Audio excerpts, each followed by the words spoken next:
Hey, what's good with y'all? What's good with y'all? Hey man, what's good with y'all, man? I'm blessed to be back here with another one. It's your boy Dylan, the Day Trader. I'm in this thing for another banger.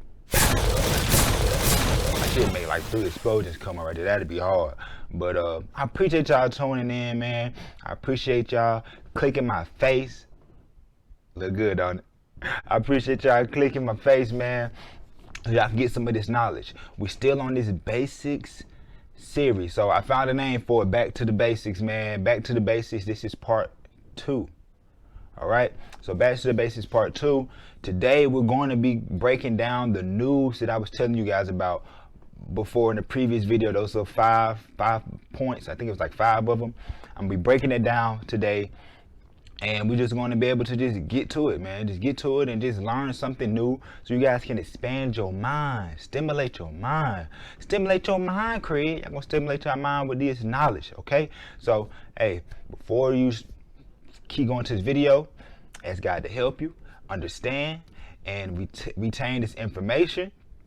And if you whoever's going through something right now, hey, just know your storm is almost over. Just keep pushing forward and keep persevering. You got this. Works from your boy Dylan, the Day Trader, strong on the Hercules. All right, let's get into it, y'all. Let's get into this thing. All right, so we're going to be talking about first. I want to say it's going to be FOMC, right? So, what is FOMC? So, excuse me. FOMC is the Federal Open Market Committee. All right, so these people will have a say in monetary policy making. Remember that term from the last video, monetary policy, right? So I was saying that the monetary policy affects the economy's growth, so by the interest rates. So these people are composed of 12 members. 7 of them are part of the board of governors, and the other 5 are reserve bank presidents. So these people conduct monetary policy. So monetary policy isn't just like a whole gang of people, a whole slew of just random people in the banking industry. Nah, it's not like that. There are 12 members that make up FOMC, will make up monetary policy, which are called FOMC. Okay, so FOMC basically, they adjust the short-term interest rates in response to the change in the economic outlook. So however the economy is doing, FOMC will do whatever they need to do to try to better the economy. So they're not just here to just make the economy worse or make it, you know what I'm saying, make the economy worse. They always want the economy to grow, because that's how the country, you know, that's how they get more money. By if your company, your economy is growing, you have more things coming in. So just how like the pandemic hit, right? The pandemic hit us hard. Like it kind of boom. It was a recession. Let's call it what it is. It was a recession back when it first started in 2021. It came to the U.S. It was a recession. So when COVID hit, it messed up everything. So these people was trying to find a way to get the economy back up and running, but it's no way you can do that if, you know what I'm saying, no one is really working. You know, they don't know how to handle it. So once they begin to get a handle on things, the economy began to slowly but surely turn around again. And now I would say it's back on track financially, right? GDP. GDP is known for gross domestic product. Gross domestic product is the total value of goods and services produced in a country over a specified moment of time. Almost messed that up. Specified. GDP tells us whether the economy is expanding by producing more goods and services or contracting due to less output. So what is that saying? So the more goods and services that's being produced in a certain economy, the more the economy is expanding, the more the economy is growing. But if the economy is producing less goods and services, that means the economy can't grow. That means the economy is contracting, or it's not, I wouldn't say getting smaller, but it's more maintaining its size. It can like technically get smaller.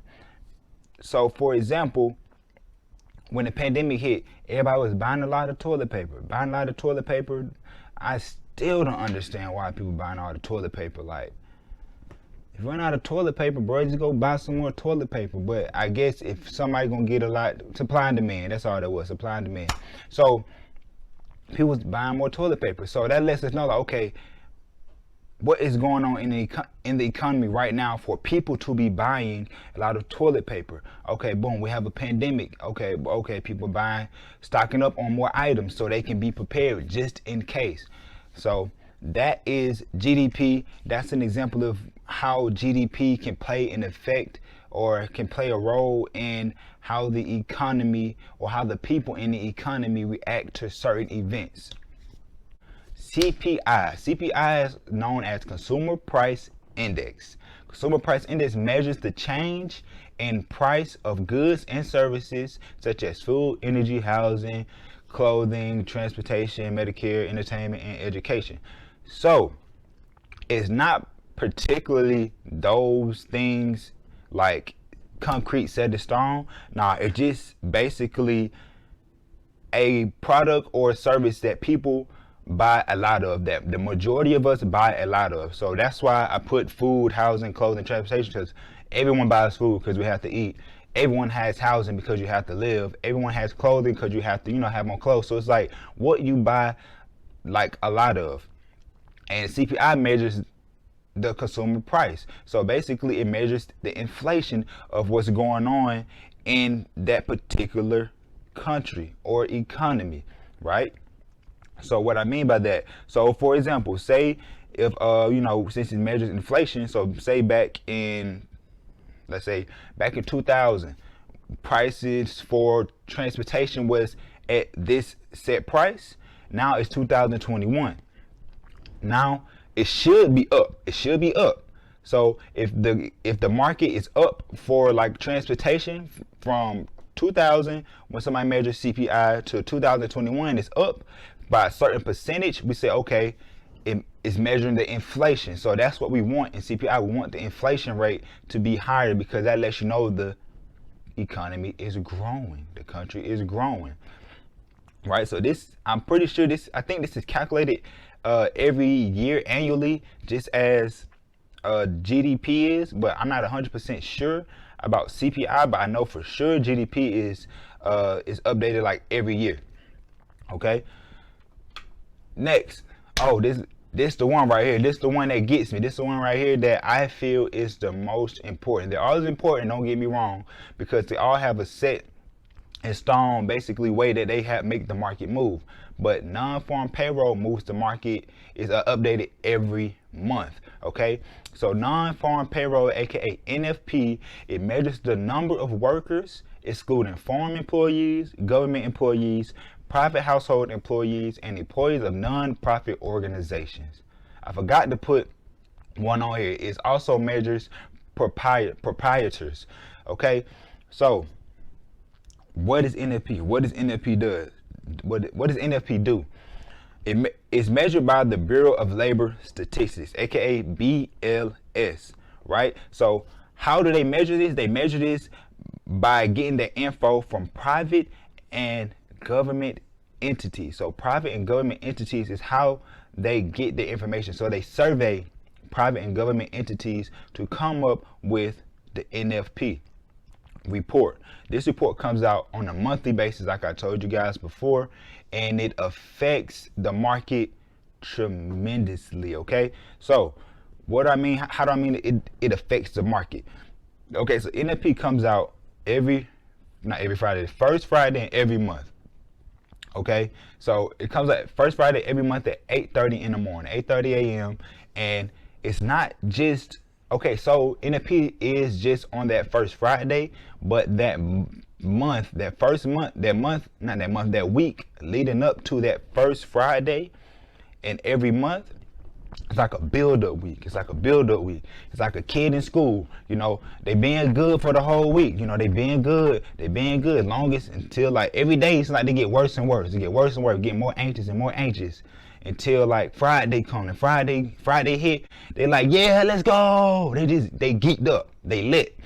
This is how this market is. NLP hit, the market be geeked up. I don't know what the heck be going on for real, but I know this moves the market like crazy. Okay, so this is the end of basics part 2.